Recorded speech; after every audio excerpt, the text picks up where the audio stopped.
Baik, kita lanjutkan gestur malam hari ini. Kita akan lihat video berikut ini. Tadi saya sempat menyampaikan, ternyata pelaku begal juga tak lolos dari upaya pembegalan. Seperti apa? Kita lihat informasi berikut ini. Kisah begal membegal korban banyak terjadi. Namun apa jadinya ketika pelaku begal dibegal oleh kaumnya sendiri? Seorang pria yang diduga begal nyaris diamuk warga di kawasan Jalan Raya Otista Cawang, Jakarta Timur pada Rabu 4 Maret lalu. Di dalam tasnya ditemukan berbagai senjata tajam. Warga marah kala sang terduga begal membantah. Ia berdalih dirinya bukanlah salah satu kawanan pembegal. Bermula saat sepeda motor yang dikendarai ia dan rekannya melintas di lokasi tersebut. Tiba-tiba muncul dua orang kawanan begal yang ingin merampas sepeda motornya. Tak terima dibegal, ia melawan. Terjadilah perkelahian.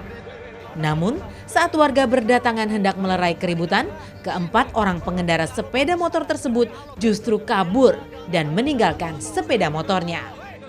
Saya ngeliat dari jauh, nah Supra ini nih ditomplok sama yang si begal. Nah yang si begal, nah udah gitu yang Supra ini jatuh, nah si korban nih ngejar yang begal juga. Ada berapa orang, Bang? Kurang lebih kalau yang si begal ini ada tiga Tiga, satu motor 3 poin? Satu motor 3 orang. Oh, 3 orang. Yang korban? Sudah tajam ada, di tasnya tuh ada celurit. Demi menghindari aksi main hakim sendiri, sang terduga begal diamankan pihak Polsek Jatinegara, Jakarta Timur.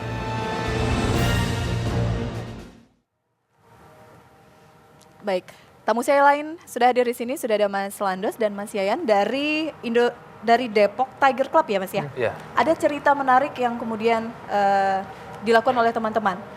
Bisa cerita dari Mas Yayan dulu saat itu berupaya, apa ya, teman Anda berupaya untuk menggagalkan upaya pembegalan di Depok?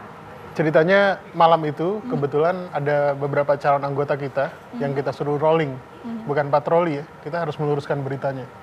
Kita suruh rolling, kebetulan ada waktu itu baru dibentuk di Polres, tim Jaguar oleh Pak Ahmad Subarkah.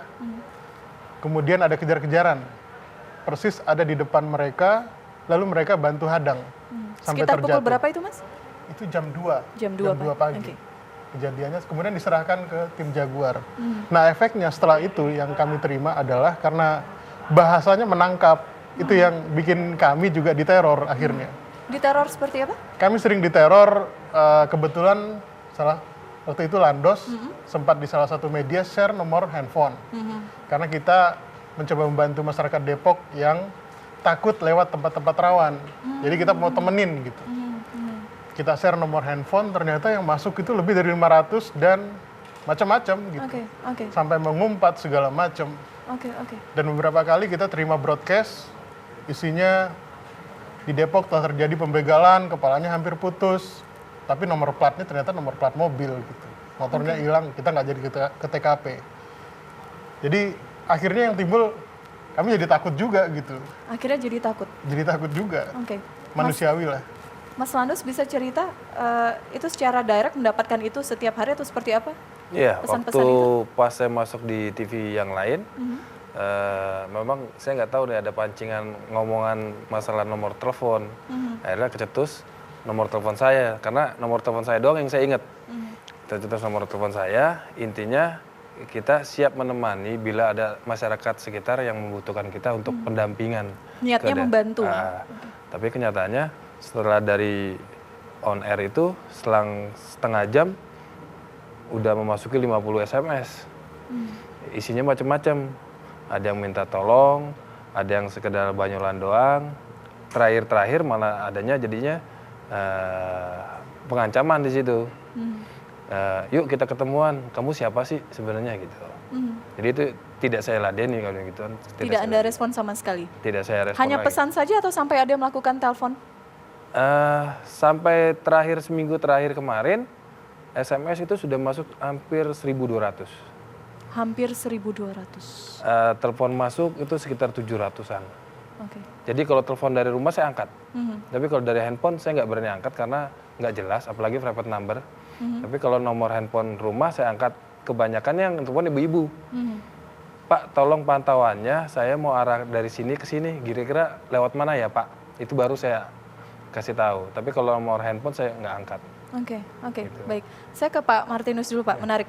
Ada cerita lainnya, tapi saya ingin tanya tanggapan Anda dulu. Teman-teman ini awalnya berupaya membantu, tidak menangkap ya, tapi membantu pihak kepolisian gitu Pak. Tapi akhirnya direspon seperti ini. Kalau bagi kami, apa yang mereka lakukan ini kami sebut sebagai warga yang memiliki potensi dan kekuatan untuk mencegah dan menangkal kejahatan. Dengan kalimat tersebut, kami ingin mengatakan bahwa sebenarnya di tengah-tengah warga masyarakat itu banyak ide-ide, pikiran-pikiran untuk bisa memproteksi diri sendiri dari kejahatan dari luar. Sering sekali bahwa ide-ide yang mereka lakukan ini parsial saja, tidak dikomunikasikan dengan pihak kepolisian, sehingga tidak tersalurkan yang baik itu. Seperti misalnya apa yang memberikan informasi telepon. Sebaiknya yang diberikan informasi telepon yang juga tersambung dengan pihak kepolisian. Jadi kalau misalnya ada ancaman-ancaman, kita cepat melakukan upaya-upaya pengejaran, penindakan terhadap yang bersangkutan. Sekarang gampang sekali sudah dengan model-model cek pos sekarang yang kita lakukan, kita bisa mengungkap siapa yang mengancam, di mana dia berada dan sebagainya. Bisa saja yang karena tersebar nomor telepon ini bisa dari luar daerah, dari luar DKI. Hal yang seperti ini bisa kita lakukan upaya pencegahan dengan catatan kalau mereka berkomunikasi awal. Seperti misalnya komunitas, katakanlah gerakan pulang konvoi. Kami bertemu dalam satu kesempatan, mereka juga akhirnya bisa memahami bahwa pentingnya komunikasi dengan pihak kepolisian. Kalau mereka berkomunikasi dengan pihak kepolisian, mereka bisa menginformasikan apa yang mereka temukan selama dalam perjalanan, yang bahkan polisi bisa mendapatkan informasi itu dengan sendirinya atau bahkan dari informasi dari masyarakat. Jadi memang penting komunikasi, koordinasi dari mereka kepada pihak kita. Sudah kepolisian. dicoba itu belum Mas? Setelah ada teror itu, ancaman-ancaman seperti itu? Belum sih ya, sampai saat ini belum. Karena saya pikir udah saya abaikan aja. Karena pun bukan tugas saya juga sih. Memang karena waktu itu jebakan juga untuk mengutarakan nomor itu. Oke, baik. Jadi selama ini Karena udah. memang tidak ada rencana di awal untuk berbicara mengenai nomor telepon itu ya? Iya, betul. Baik. Ada cerita lainnya juga, kabarnya ada informasi mengenai salah satu pelaku begal yang juga memiliki ilmu kebal. Oh iya. Nanti ya, masih ada cerita ya. Tetap bersama kami di Gestur.